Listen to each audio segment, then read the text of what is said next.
President's comments yesterday to the National Association of Black Journalists, where he said that Vice President Harris is, quote, all of a sudden black. As a father of 3 biracial children, did those comments give you pause at all? They don't give me pause at all. Look, all he said is that Kamala Harris is a chameleon. She goes to Georgia 2 days ago. She was raised in Canada. She puts on a fake Southern accent. She is everything to everybody, and she pretends to be somebody different depending on which audience she's in front of. I think it's totally reasonable for the president to call that out, and that's all he did. I mean, look, she's running as a tough-on-crime prosecutor, even though she implemented open border policies. She's saying that she wants to support the police, yet she wanted to defund the police just 3 years ago. It's totally reasonable to call out the fact that she pretends to be somebody different depending on the audience she's talking to. Hey, JD Vance just humiliated this reporter, okay? I mean, hey, that was a great answer. And this is something I pointed out in my video where I was reacting to Trump slamming a rude liberal reporter. And in the end of that video, I made mention that the GOP need to kind of reset their messaging. I still believe they should push back against this whole racial identity because the media is leading in with race. But the way that Trump had turned around the question and he started framing it of, hey, look, this is why we're done for black people. This is why you invited me. And it's rude how you address me. I like the way they turned the attention around and push it back into more substantive discussions like policy. Hey, look at the outcomes of these policies. Now stop looking at the attentions, stop looking at the vibes, stop looking at all these distractions that the media keeps pushing, because at the end of the day, they know their candidate doesn't have any policies. And if you give Kamala a chance to talk, this is what's going to happen. This is just an extraordinary testament to the importance of having a president who understands the power of diplomacy and understands the strength that rests in understanding the significance of diplomacy and strengthening alliances. This is an incredible day. And before we go more into the clip, into the reaction with JD Vance, continue debating this reporter because I want to flesh that out. I just want to bring a little context about how this is APR, right? California Kamala Harris becomes first Indian American U.S. Senator. No mention of her being black. No mention of her being people of color. This was made in 2016. Right. And in politics, the one thing, and this is them, look at the Associated Press. Trump falsely suggests that Kamala Harris has misled voters about her race. Yeah. If you look at the evidence, 2016. Right. But this is how it goes back into my argument how like left-leaning news outlets like CNN and MSNBC, how they're nothing but propagandists. They're nothing but Democrat operatives because most of them are. 97% of U.S. journalists, I'm going to keep repeating this talking point because it is true. You have to account for the bias that the mainstream media has for the Democratic Party. You cannot claim to be an informed voter without taking into consideration that 97% of people of a certain profession aligns with a political party. You have to understand those incentives, because if I understand the incentives, then I can understand the outcome. Hey, they're going to give softball interviews to Kamala Harris, and they're going to be harder on Donald Trump. So if I really want to test the candidate, if I really want to see what this candidate is made of, I must see this candidate in hostile territory, aka against a journalist that is biased against them, and see how they do, so I can get a fuller picture of the candidate. But the media don't want you to have that. They don't want you to have an informed decision. Right? If you don't hear both sides of the argument, how you know you have an informed decision? If you only hear one side of the argument, how you going to make how you supposed to be making accurate choices? And there's only one political party, one ticket that seems to want to talk about policy, and that seems to be the Republican Party. It seems to be JD Vance and Donald Trump. Because you see the reporter, he came in leading about questions, not asking about the border, not asking about what you guys are going to do. Nope. They're talking about the childless woman comments. They're talking about all this stuff that doesn't have anything to do with policy, what the American people is going to do. Instead, they're trying to frame these people as negative, bad people, and we don't vote for bad people. This is the game they're trying to play. They're trying to use emotional arguments, not logical ones. That may work with women, but it doesn't necessarily seem to be working with men. And a lot of men I talk with, we don't care if he's a convicted felon. Like, and this is the comment section. I'm talking to the detractors in my comment section. This is the kind of stuff I believe effeminate men worry about. Oh, he's a convicted felon. And like, what's that going to do about his policies? Show me how him being a convicted felon is going to negatively affect me and this policy that he's pushing right now. That's all I care about. I don't care he white. I don't care he Mexican. I don't care about his skin color. I don't care about nothing. I don't care about the merits of his agenda, his policies. I think only I thought only women were supposed to worry about superficial stuff like how something was said instead of what was said. And then we wonder why the black community is falling behind. Because the community is only as strong as its men. Don't get mad at me. Just observe history. Because men don't have to be the ones to defend stuff, not women. Sorry, this is just the reality of life. If a war happened right now, someone wants to take over your country, women ain't going to be the first line of defense. I'm just saying. This is why a society, a community can go only as far as its men. Look at the black woman, the most educated, higher income on average, yet the black community is still poor. I wonder why. But I digress. Before someone be offended about what I just had to say, let's continue with JD Vance's sparring with this reporter. Senator Vance, we're at the border today. You just got done touring the border. Vice President Harris has contended that you and President Trump, former President Trump, had tanked the bipartisan border deal that would have provided a lot more funding to support the border. What is your response to that? Well, look, the bipartisan border deal was actually a massive giveaway to illegal immigrants. It would not have solved any of the problems that Kamala Harris has caused. I mean, they came into the administration, they promised from day one that they would suspend deportations, that they would reinstate catch and release, that they would end remain in Mexico. They implemented these policies, and it had the intended effect of opening up the southern border. What happened? Exactly, right? Show me the incentive and I'll show you the outcome, right? You create an incentive where you're you're trying to decriminalize illegal immigration, and you're surprised you got more illegals migrating into the country than Donald Trump's entire term. Yet, we're supposed to take your policies prescriptions on the border. The Republicans already have a policy that passed the House, but the Senate does not even want to vote on it. It's called the Secure the Border Act. If I challenge every American within the sound of my voice to check out the Secure the Border Act and tell me that majority of Americans don't agree with what's on that policy. But the Democrats sure as hell don't. The same way Democrats didn't want to vote on a bill to to not count non-American citizens as part of the census. We see the game here. It's blatant. They're doing this because they gain a political benefit from it. And they continue to try to pretend that no, they don't. They're just, bleeding heart people. They really care about the migrants over the border. But I bet you, if these migrants were voting 88%, if the migrants was catering to conservative ideals in the Republican Party, I bet you the Democrats will have a different say about the border. I digress. Happened is that Kamala Harris, who was the border czar, decided that this was not good politically, and so they tried to implement some new law that actually wouldn't have solved the underlying problem. They have the tools necessary. They just need to empower Border Patrol to tell people who want to come in illegally, you're not allowed to do that. They just need to use the authority that the border czar, Kamala Harris, has. Now, one thing I would say is that Donald Trump had the same hand. He didn't have a bill either. Yet he had way less border crossings, illegal migration than Biden did. And look at Biden's first 100 days of office. Most of the time was just despite Trump remove all the policies he put in place. That's not smart for the American people. That's not smart for an American politician to do. You remove all the policies. You're trying to tell me none of the policies that Trump put in, none of the executive orders that Trump put in was good? Now he's reaping what he's sowing. Trump had the remain in Mexico executive order. Biden overturned that. And then he's surprised why he got migrants crossing over the border at a record level compared to Trump.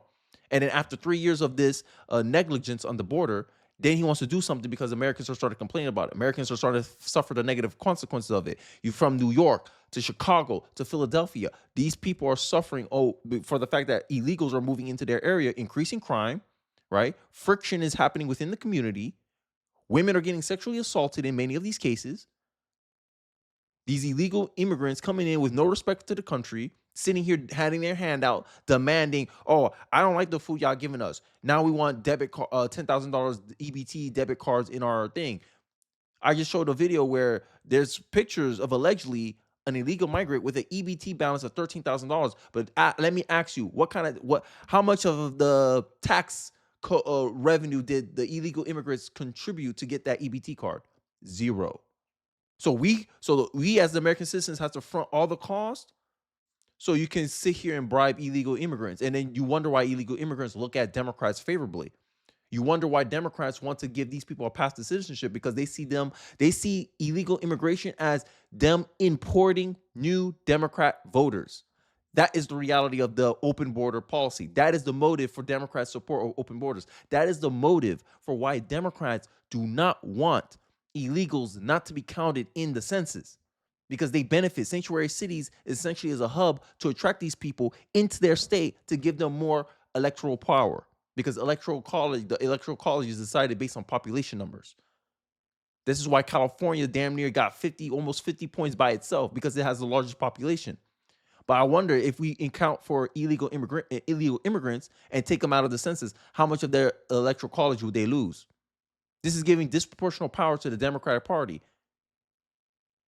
And as an American, I ask you, is it in your best interest to have non-people who can't vote having that much influence over your political process? I don't think so. But here we are. All they want to focus on is bread and circus. Oh, look at the racial attacks. But if you look at the outcomes, no American benefits from Democrat policy. This is why Democrats focus so hard on preaching an American apologist. Oh, we got to be sorry to be American. Oh, they push a very anti-American message. They want to be a global citizen. They don't want you to have pride in your country. Because if you have pride in your country, you will not stand a political party blatantly doing something in their own best interest at the expense of the country. I digress. I want to ask you about the former president's comments yesterday to the National Association of Black Journalists, where he said that Vice President Harris is, quote, all of a sudden black. As a father of 3 biracial children, did those comments give you pause at all? They don't give me pause at all. Look, all he said is that Kamala Harris is. And as a black person, it doesn't give me pause at all, because I have questions about her lineage as well, as a father of biracial children, as for myself, because I ain't gonna tell my kids they're black. I will never confuse. Like, this is one thing black people need to stop doing. They need to stop doing this one drop rule. I don't believe in that racist rule. Okay, my sons are half Hispanic, half black, right? So they're biracial. I tell my kid that you're biracial. Well, I'm not black like you. That nope. But I'm not Hispanic. Nope, you're biracial. And if someone asks you where you're from, you're an American. You're damn near a third generation American. Okay, you're an American. That's it. You don't need to worry about the color stuff. That's nothing. I said you got the benefits of people not having prejudice over you. No one's gonna think on your skin color that you should be voting a certain way, acting a certain way, behave a certain way. People actually have to evaluate you as an individual, right? These are the things I tell my biracial kid. You're not pigeonholed to stereotypes and expectations. Because I'm a black man, people expect me to vote Democrat. Because I'm a black man, people expect me not to be able to talk proper English, allegedly. As a black man, people assume that I am poor, allegedly. Right? But my kids don't have to deal with that struggle. And that's the benefit. See, because one thing I noticed with biracial kids, especially growing up, they always feel like they got to prove that they're black. They always got to prove that they're something, because of this racist ass one drop rule. And it needs to stop. And this is the same one drop rule that these Democrats, it's funny, the party of slavery believe in the one drop rule, the Democrats, but the party switch. Okay, the party switch. Okay. All you have to do is look at Kamala Harris. This is the same case they're trying to make. She's allegedly might be 25% black, and because of that, they say, oh, she's a black woman. She's African American when she's Jamaican. How she's African? She's Jamaican. Make it make sense. Make it make sense. But this is the Democratic Party for you. Flash, no substance. I digress.